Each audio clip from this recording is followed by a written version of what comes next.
Welcome back to Suburban Black Girl, episode 37.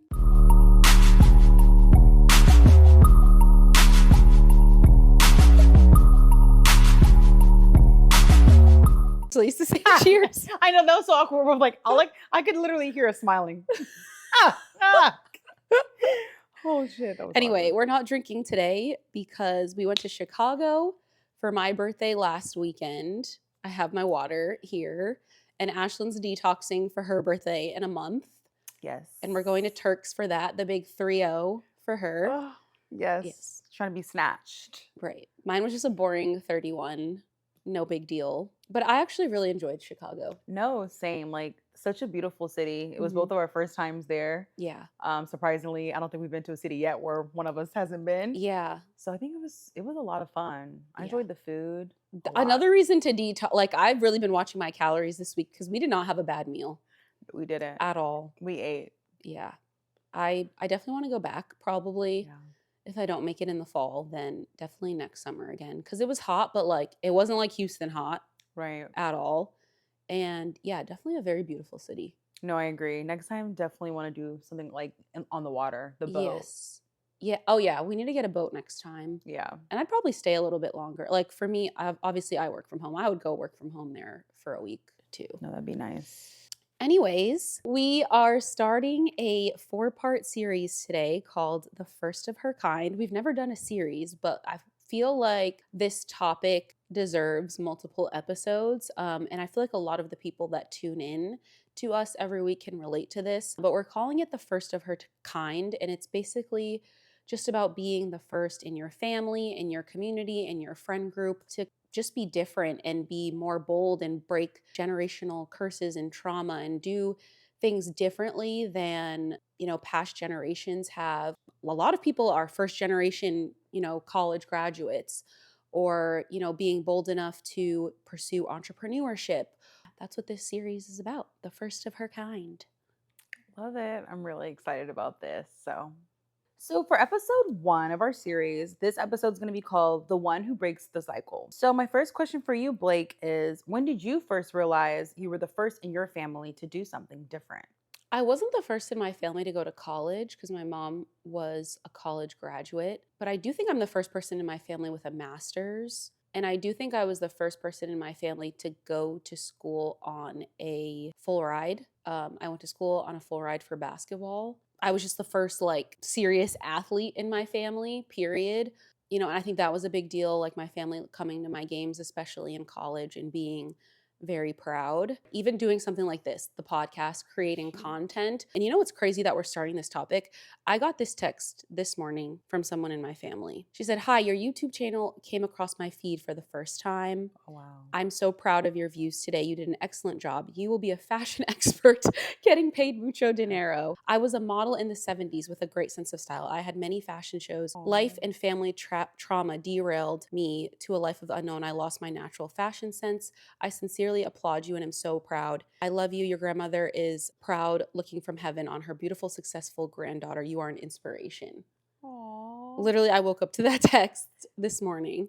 That's genuinely really sweet to say. Yeah. And I just think it's stuff like that where it's like doing things like this, the podcast, being bold enough to move across the country or whatever it is a lot of stuff that people fear and just wouldn't never. And I think for me, that's where it's like the first of my kind in my family is just being courageous in that way to try something different.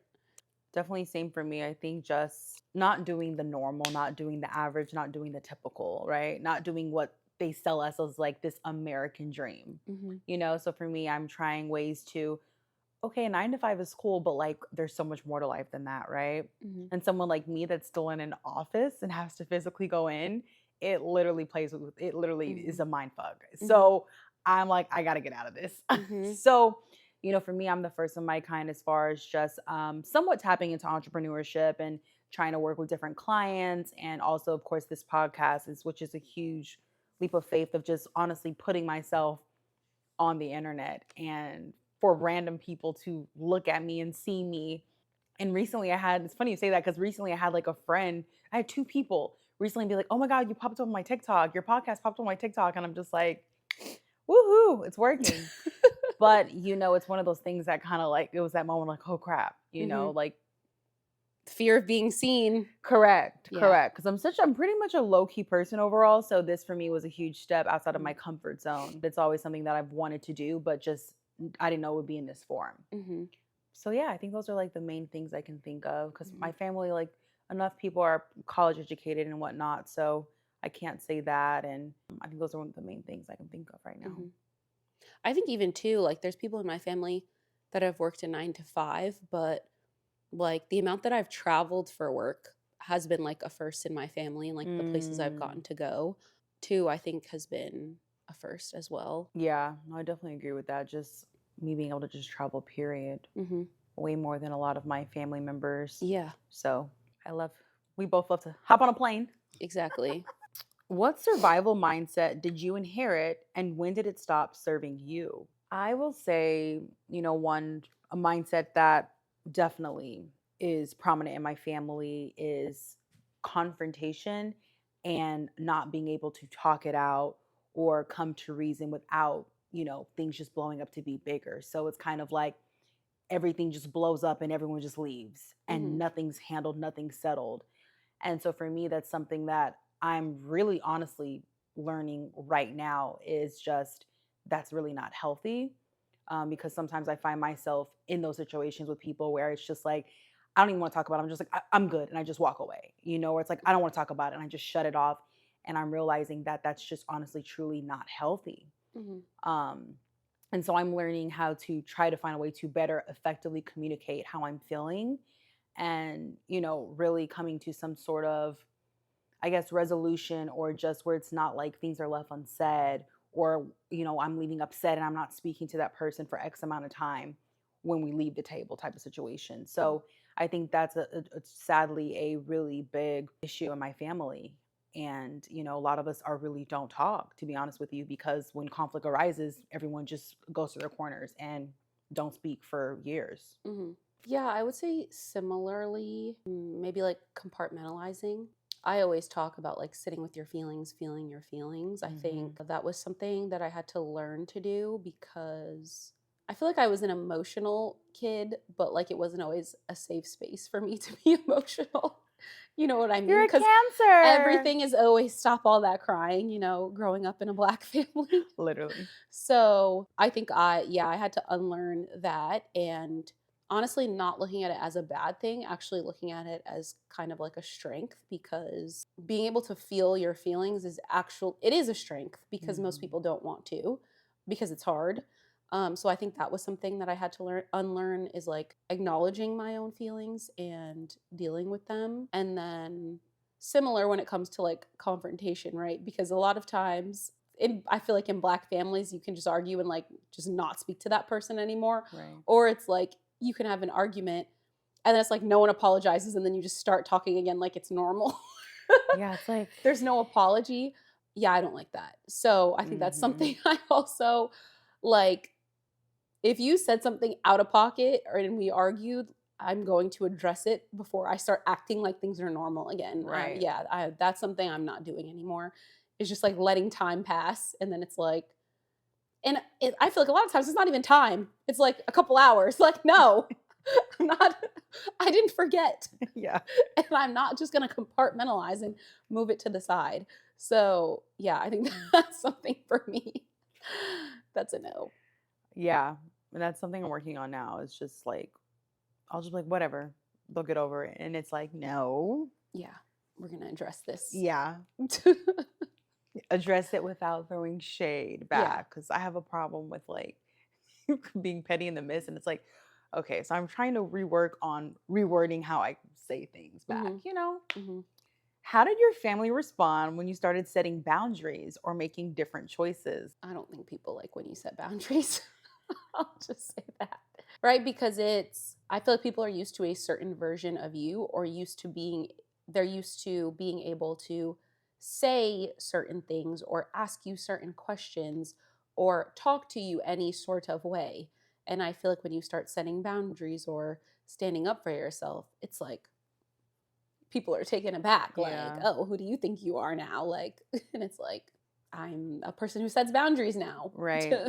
Yeah, no, definitely. I agree with that. Eventually, I think family starts to realize like you're not playing and this is truly who you are. And they're like, all right, cool. Hmm. She's standing on business and is, Right. so it's kind of like accept me for who I am, or I guess not at all, right? Hmm. So yeah, no, I definitely agree with that. I think it's for me, it's been just standing on what I said and just sticking to that, regardless of what my other family may think about me. So how long have you gone without speaking to someone in your family, like over a situation? Um, Or are you okay with that? to be honest with you, sadly, I'm okay with not speaking.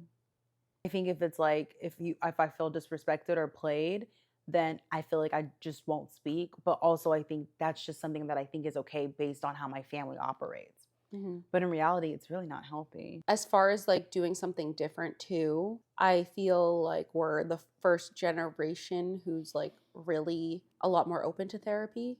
I definitely feel like I've talked to people about it and kind of like a, well, if you like it, I love it type thing, but Mhm. like it's not for me, Yeah.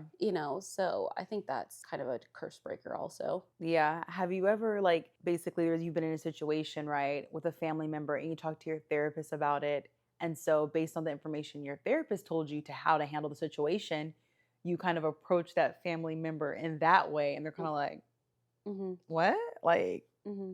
they're not expecting you to say that or do that. Mm-hmm. So I'm just wondering like how would they react to that when, you're getting some advice from your therapist? Mm-hmm. Cuz it's happened to me where my therapist told me something and I was like, "Ooh, I wouldn't really approach that situation like that." I think for me, it's been a lot of just sitting in discomfort. And when I say that, I mean like going to therapy, I learned how to set better boundaries and it's been very uncomfortable. But I've just had to learn how to just say it and do it and be okay with it. Right. Yeah. Because I always talk about how I've gotten better at setting boundaries, but I'm not at the point where it's just like natural and comfortable yet. Maybe I won't ever Mhm. be like that. But yeah, I think that's just the hard part now. It's like I can do it, but without feeling the guilt, because people are going to react and they are going Right. to react negatively. And I feel like the second part of that is like the first part is setting the boundary. The second part is not letting the person's reaction get to you if they don't like it. Right. So, yeah. Yeah, no, and I agree with that totally because sometimes it's hard, right? And then things kind of boil up with the family and it turns into he said, she said, and then other people get involved. But I know it's just it's unfortunate sometimes, when it's good like good times are good when you're with your family and then when things are bad it's just horrible, Yeah. but I think a lot of us like I know I can speak for me personally and my family, my generation coming up of my cousins, they are just like I'm not putting up with it. So to be honest with you, a lot of my cousins live very separate lives. I have cousins that have families and they're married now with children and they literally have cut the family off. And Mm-hmm. they'll come back, time and time again if, God forbid someone passes away and we have to all come together. Mm-hmm. And when they come back around, they're like, this is exactly why I don't fuck with y'all. And honestly, I'm not a mother and I don't have a household and I'm not married yet, but I honestly, the older I get it, I see why because it's like you take all this time to unheal this childhood trauma to come back to the trauma and it's like why are you trying to take me back to that place I've had to dig myself out of Mm-hmm. all these years and all these decades, and Yeah. it's hard because I feel like the older generation, some of them still haven't dealt with that childhood trauma and the traumas that they've been through in life, like our generation has. And it does show Mm-hmm. when I'm around my family and I'm looking at the different generations. So, definitely to your point, we are the first generation that's really into therapy and taking it serious. And I think for me, that's a big part of the motivation to go to therapy is not repeating cycles. Yeah, I think you take the good right. of your family or how you were raised or whatever, but then the things that could have been better, you work on so that they're not repeated. Yeah. No, for sure. Like I totally agree with that. And that's why I think that's what it's all about, right? Is Yeah. bettering being better for the next generation and doing better. Hmm. So let's piggyback off of just us talking about progressing through generation after generation. What does generational healing look like in your everyday life besides therapy? I think just having experiences that no one in my family has had. Yep, I was thinking the Um, same thing. just going places and doing things that Yeah. we have not been able to do typically, whether it's traveling to a different country or shit, even like trying a new food. It's like, I don't know. I've probably done or experienced things that people in my family are like, what? They don't even know what that word is. You know what I Right, mean? right. I was thinking the same thing. I know for sure that's one of the biggest things is being able to travel and experience different places and areas and whatnot. And I think too, like when you have family members that maybe passed away too soon or, didn't get to live life to the fullest, I think having those experiences and living your life, I think, yeah, I think about that like the way my cousin texted me talking about how my grandmother's looking down proud because my grandmother died very young, like before I was Mm. even born. Oh wow. And so, yeah, I think about it that way is like I'm getting to do things that people in my family or my our ancestors have not been able or were not able to do. Let's honestly just talk about us being able to break, just barriers just through working, right? I've had access to more resources and tools to help, open certain doors for me and help me do things. So for me, it's kind of like, why not? I don't have an Mm-hmm. excuse. Mm-hmm. I didn't have some of the troubles and struggles that, some of my other family members did have. So for me, it's like, I want to do my very best because I was able to have certain things. It's amazing, but it's almost like we have to, like we owe it. Right. You know what I mean? Because it's right here for us for the taking. Right. How do you protect your peace without feeling like you're abandoning people? I've said it before, say no with a period at the end. Because sometimes I feel like when you give people reasoning as to why not or how come, then it's just kind of like it just continues to stir the pot. If I say no or I'm not able to or I can't, then that's just that. Like Mm-hmm. there's no way we're going back and forth on the conversation because it kind of ends there. So for me, I think that's a way that I healthfully, peacefully am respecting just my peace and keeping my boundaries. You also can't help anybody if you have not helped yourself first. Like you Yes. can't pour from an empty glass. So I think you have to put yourself first and then you can reach out and help other people. I was watching this pastor one day and he was talking about how there's three types of people: wise people, malicious people, and foolish people. And obviously, you want to keep wise people around you. And then you don't want anything to do with malicious people, right? But it's like foolish people. It's like you can have foolish people in your family where it's like, okay, you're not going to cut them off, but it's like you have to have very strong boundaries with foolish people. And I think that's part of protecting your peace is the malicious people can get cut off and the people that are foolish that it's like, okay, you can't help them because they can't even help themselves at all. Or it's like that's where you have to have the boundary where it's like, okay, you're not abandoning them, but it's like, yeah, I'm not about to self-sacrifice for you when you act in a fool. You know what I mean? Right. So, yeah. No, I love that because that is true. Like foolishness, please stay away. Right. That just be, Like you keep them at arm's length, yeah, right? yeah. Whereas the malicious people are just going to get blocked. Uh huh. Blockiana. Exactly. How do you grieve relationships with people who couldn't accept your growth? I don't even think that's that hard for me, to be It's honest. shit. Because I feel like if you're living in your purpose and what you feel like you're supposed to be doing, and somebody has an issue with that, for me, that's actually probably the easiest thing to accept. I don't know. I don't know. How do you feel? I mean, no, I agree with that because, I feel like, let's be honest, as you continue to grow and elevate, you meet people that are on that new level you're on. Mhm. So it's kind of like, okay, well, if this is the stop that you're getting off on, I know that there's more people that are coming as I continue to go up the ladder, right? Mhm. So for me, it's like, I mean, we've talked about it before, there's not a friend that I've lost that I don't want back, no shade, but it's just kind of like I've met better people along the way. So for me, you know, it's like, hey, that relationship or friendship, whatever it may be, has ran its course. Thank you for the memories and the lessons, because I'm sure I've learned a few. Mhm. And no love lost. Yeah. And there's that, what is that quote where it's like people are in your life for a reason, a season, or a lifetime. Absolutely. Um, so I kind of tell myself that too. It's like, all right, well, they served their time, their purpose Yeah. here, and clearly I'm moving on to a different phase of life that they're not supposed to come with me to. Yeah. So, No, for sure. Because let's be honest, the person that you are right now and the friends that maybe you have lost years ago, do you even think some of them would be able to handle who you are right now? no. Right. I don't think I saw it at the time, but yeah, it would have been an issue for sure. Yeah. Like, and it's sad. I feel the same way with some people, right? And that's unfortunate. I think so. I think too, it's just like a lot of times the signs were there. Right. And it's not till like something comes to like blows where it's like where this friendship or whatever it is finally ends.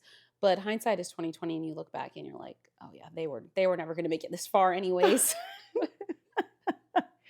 No. And the way the conversation or things end, you're just kind of like, oh, well, yeah, they definitely didn't. Exactly. I feel like Yeah. the true colors come out or something Hmm. is said where it's just like, oh, yeah, this is not what I thought it was. So What role does religion, tradition, or culture play in the cycles you're trying to break? I mean, I think all of it. I think a lot of times we've talked about this before how sometimes when religion is can be such an integral part, right? And as it should be, but the same thing with tradition, it can just keep very toxic habits Mm, going generation after generation. I think it also can prevent individuality or, yeah, like free thinking in the name of tradition or religion.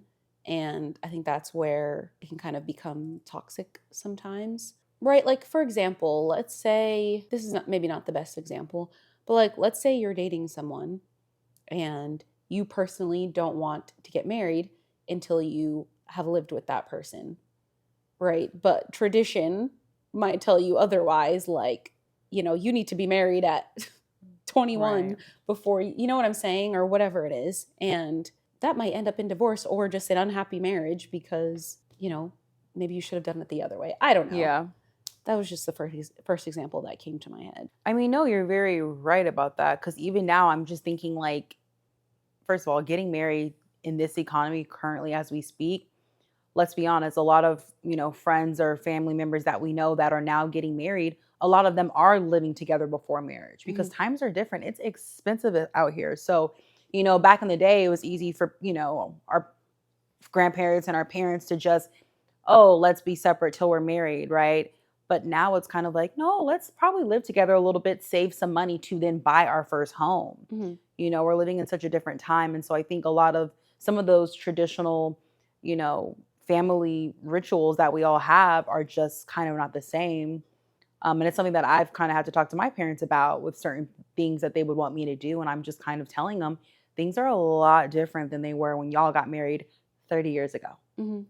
So, with that being said, not everything is the same. Mhm. But also, we're a generation that thinks a lot more non traditional and outside the box. Mhm. And we're very much like, no, if it doesn't make sense, I'm not doing it. Mhm. So, I think a lot of people have like you should grow up, go to college, get a 9 to 5, put money in your 401k, retire at 70, make sure you bought your home, have your children, and that's it or yeah. whatever. And, maybe the idea of someone wanting to get married, but maybe not wanting to have kids, or someone wanting to get married and they just like, I don't know, want to travel the world, or someone not wanting to get married and wanting to be the single rich auntie. Like, all of that is, I feel like, how our generation is starting to think. As you said, like prioritizing entrepreneurship and not just going to work every day and sitting at a desk. So Yeah. I think, yeah, those things too. Because it's just so much, it's so different now, like just reading the studies, it's sad, the average age that our generation can afford houses and, you know, things are declining and marriage, everything's just so different now. It's just all the different rates and whatnot. And, I think we just need to adapt to current times. Hmm. I don't know, it's easier said than done. Yeah. How has breaking the cycle shown up in your career or how you view money? So the way I view money versus the way some of my previous like generations of family view money is, of course, save. Like you said, have your 401k. You don't need to take a vacation. Save your money for a rainy day. work at the same company for 10, 15, 20 40 plus years. years, retire there, you know? The way I view money, I work hard. I'm going to live my life. I'm going to spend my money. I'm going to enjoy my time when I'm young. Because to be honest with you, I seen my grandfather do that. And the sad truth is, he passed not even 5 years after retirement. And so Mhm. it's like you gave your entire life to that company and you did all these things and you did the what the American dream tells you to do. And it's like you barely only had 5 years to really live your life. And by that point, you couldn't really even get to do all the things as far as travel and make these irrational decisions because he was elderly and wasn't able to do certain things. So for me, seeing that, I just refuse to dedicate my life to a company, to anything like that. And I'm really big on living my life in the moment. Even my parents don't always agree with some of my financial decisions, but I just tell them, y'all, like, honestly, I'm going to live this life. We have one life, one shot. Why not? Mhm. You know what I mean? And honestly, playing small is not going to get you far. Mhm. And I don't believe in playing small. So I will continue to take the risk. No risk, no reward. So, Yeah. I fully agree with that as far as definitely traveling, but also just career wise. I feel like sometimes the advice I get is, to grow in my 9 to 5 in that way, which I do want to do, but that's yeah. not ultimately what I want to do. And Yeah. the more energy I put into trying to get promoted or whatever in my job is the less energy that I can put into these other things that also could lead to financial freedom.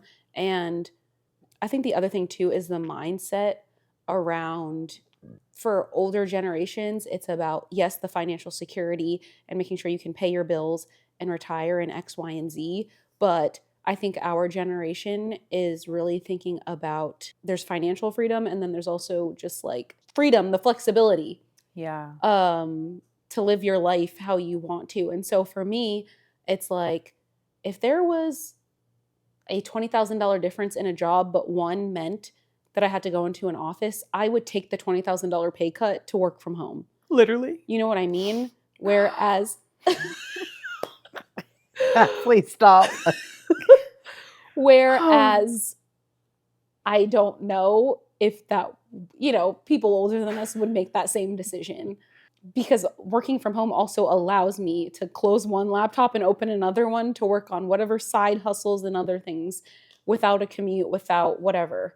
Yep. And I think that mindset is probably different than previous generations. No, literally. Because our parents' generations or previous generations are so big on like, what do you mean you're looking for other jobs? Or, they're when they talk to you about your job, they're talking to you as if you're going to be there 5, 10, 15 years. Mhm. I mean, of course, maybe that would be nice, but in all actuality, it's kind of like, probably not, Yeah, you know, because I go to work every day and I'm just kind of like, I'm literally sitting here helping someone else build their brand, exactly. making someone else richer, more successful that I haven't even laid eyes on ever in my life, Right. And for me, I'm like, this is crazy. Like, this is not real. Hmm. Like, why pour all this energy into someone else when I can do this for myself? Exactly. When you really start to see, just like us doing this podcast, when you see the potential of putting your energy towards something that's for you and that will benefit you, and you start to kind of see little things, it's like, why not find a way to completely lock in one day on it? Hmm. What was your biggest leap of faith, and how did you know it was time? I think my biggest leap of faith was moving from New York to Houston during COVID. Speaking of, actually, I didn't even think about this when I just said it, but I actually did take, I think at the time, maybe it was a $15,000 pay cut when I moved here and the job was remote. But I was okay with it because at my role in New York, I was kind of just stagnant. Like there wasn't room for me to elevate because my boss wasn't getting promoted or whatever. There wasn't an opportunity really for more responsibility. So I ended up not switching industries, but like I went from working for a brand to working for an agency. So Mm. I knew it was time from that perspective, so that I could learn something new. And so, yeah, it was a risk moving to Houston where I really didn't know anyone, and then also taking a pay cut. And then giving myself a learning curve on top of that. It was a lot of change at once. But obviously moving to Houston has, been one of the best decisions of my life. I've met you, I met so many people, and it was just great for my own character development. So, yeah. Honestly, same. Yeah. I have the same answer as you. That was my biggest leap of faith, was moving from California to Houston. And that my transition happened right out of college to then going into full-time work. And for me, it was just being in California, you know, it was hard for me to find a job. And so I came here, and eventually I was able to land an internship, but it took me a while still. But coming to Houston, the biggest reason was for me was the land of opportunity. It's a place where there's so many opportunities. It's definitely a hustle culture. People are out here, there's certain people, depending on who you link up with, can put you on to different opportunities and whatnot. I noticed people here are open to sharing what they have or putting you on to something, if they see fit, right? Mm-hmm. And so for me, that was important. And I mean, yeah, like I've learned so much about myself. I've grown a lot. I've had a lot of experiences with dating. So I think if I wouldn't be able to have done and really get as much character development if I was still living in California. I honestly don't think I would even think about entrepreneurship if I was still living in California. So, being out here has really exposed me to so much. And I'm forever grateful for that. But, we've talked about this before, is in order to really grow or elevate, you have to move at least one time in your life. There's no way you can stay in the same environment and expect to grow. Even for me, the biggest testament is, seeing my friends from elementary to college that are still living out there and not really doing much, but it's the environment. You're living in California, a place where it's hard to survive, right? And so I know a lot of people at our age of almost 30 and 30 are still living at home and still haven't been able to move out. And that's tough. And for me, it's like, I didn't want that. It's y'all can keep the beaches, the palm trees, the beautiful weather. I'd rather be able to say I've, been able to live by myself. I mean, we got Galveston. Ooh, she's so pretty, ain't she? God. Oh, every time I see Galveston, I'm like, yo. Oh my gosh.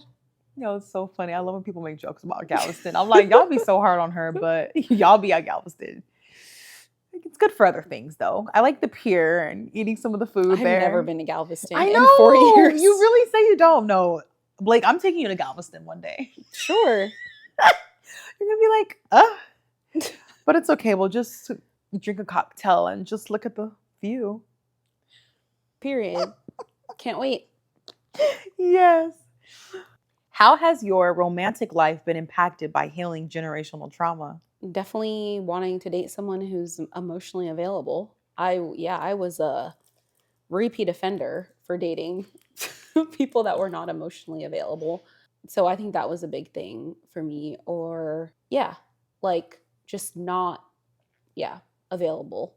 And for me, obviously, I grew up without my dad really around. So yeah, healing that for sure. Because that was rough. Having to break that habit. I think one thing I had to learn was like, oh, why do I keep attracting this type of person? It's like, if you're not ugly, you're going to attract all different types of people. It's not what you're attracting. It's what you're choosing to entertain. Yeah. So that's what a conversation I had to look in the mirror and have for myself. It's like, you are choosing these people back. Right. So that's on you. No, for sure. No, I agree with that. Definitely. Definitely. It's big on changing your type, right?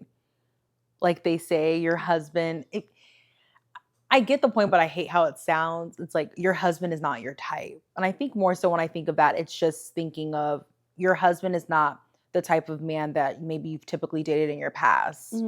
Yeah, I can attest to your point. I used to go for not not the right guy, but I think I went for him because I used to like the all in your face, loud, just kind of like big personality type of guy. I used to really be into that because I'm like, ooh, like, No, I agree with that only because it's the opposite of my personality. Like people that are very outgoing and charismatic, that's not me. So, but now I'm more like, love the man that just shuts the fuck up. Respectfully. Dude. No, and that's honestly why I think I was attracted to that, because I'm like, I need someone opposite from me because I'm such a chill overall person. So if we're both chill, no one's gonna be the, you know, extrovert or more friendly when we're out and about. And one of us needs to be more social. That way we have friends and people that want to hang out with us besides us two just sitting on the couch every night by ourselves. So yeah, I think that's why I was going for that as well. But now I'm like, no, you can find a balance and find ways of not attracting that. But I think it takes just time of realizing like I'm so over this, because you realize it's the same end result. Right. And we've talked about this before, but it's like the loudest person, what is it? What did I say? Confidence is quiet, insecurity is loud. So it's just like a lot of times those men that are huge personalities, life of the party, they're overcompensating for insecurity. Alrighty, guys. Well, we're going to start with a new segment where we're tapping into trending topics. Period. What's going on? So, I'm just going to say, I feel like a lot of the girlies are starting to date the nice guy. Like the nice guy is finally starting to win right now. And I'm starting to see it in a few of these relationships from now. The newest one is Meg Thee Stallion and Klay Thompson. And she's talking about how he's the nicest guy she's ever met. And he's so gentle with her and whatnot. Or you've got Tiana Taylor and Mufasa. Aaron Pierre. That's Mufasa. Who's another one I've been seeing lately? I'm not really sure too much about the relationship, but Cardi B and Stephon Diggs. I think because I hear so much about him, it's hard for me to think he's a nice guy. But, you know, it's giving soft, like it's giving soft. Life, softer, yeah. But, you know, I'm starting to see a different trend of the type of men that women are dating as of lately. I feel like people are tired. Yeah. That's why, like, of the nonsense. Look at Cardi B. She is fed up with that man, like completely fed up, and rightfully so. Like, I feel like people are just tired. Like, nobody wants to be talked down to, cheated on, lied to. And honestly, like, even the freaking, I saw a video the other day just about the STD rates. Like, nobody got time to be playing with their health getting cheated on. Come on. Because it's getting bad. Yes. It makes me thrilled to be off the streets because you cannot trust people these days. Syphilis, all that on the rise. Jesus. No, that's very alarming. Yeah. I think people are just wanting peace, quite frankly. And you know what? You know, like the Cardi B, Stephon Diggs, even Meg Thee Stallion and Klay Thompson, like, it might just be for now. Right. It might not be forever. They might not run off and get married. But I feel like the girlies are just enjoying, you know, being treated well and feeling soft while it lasts because they deserve it. No, for sure. And just like watching the body language, I'm starting to see a lot of these women look even softer. They're like giddy. Yeah. It's like I'm seeing a different side of Tiana Taylor for sure. And I love that for her. You know, it's like I've never seen her just talk so soft. I'm like, but it's true. The type of man you date will bring different sides out of you. And I love to see it for sure, because it's like, yes, like the nice guy, it's perfect. You know, it's like you don't have to explain. You don't have to tell them what to do. It comes naturally, right? And a lot of times, you know, we're seeing these other men that aren't considered the quote unquote nice guy, and they're walking and their girl's behind them. She's nowhere in sight. Yeah. You know, they're not really doing the just typical things a man should be doing. I hate that. I dated someone who would walk in front of me, and he did not understand why I hated that so much. It's very, number one, it's like avoidant, like, but also it's just like, you don't care about my safety. Right. You literally cannot see me. Yeah. You know, I hated that so much. And like, he literally didn't understand it, but it's just like, you're not creating a safe space or even properly leading. Well, I guess you are leading if you're walking ahead of me, but like, you know what I mean? Yeah. Like really makes you, it sounds dramatic, but it really makes you feel like that person does not give a damn about you because, I mean, they don't. Because why are you walking in so far No, ahead of me? exactly.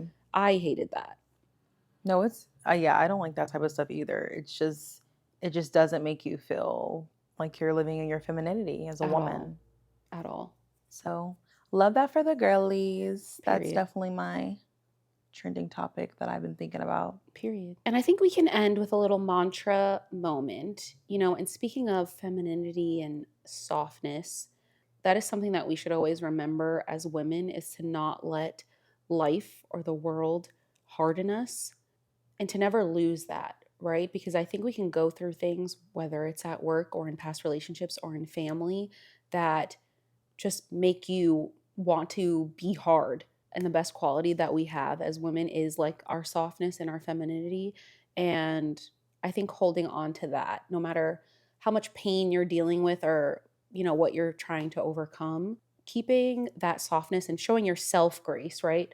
Showing yourself that softness, Hmm. through self-care, through whatever, these Negroes that you might be dating are not making you feel soft, but you can give yourself that, Yeah, right? And I think that's something to remember. love it. We'll leave on that note. Well, guys, thanks so much for tuning in. And please, like, feel free to comment, DM us, email us. We do check them for future questions you want to ask or even topics. We'd love to share them on here. So until We next time, respond. we do respond. Period. See you next week. Bye, guys.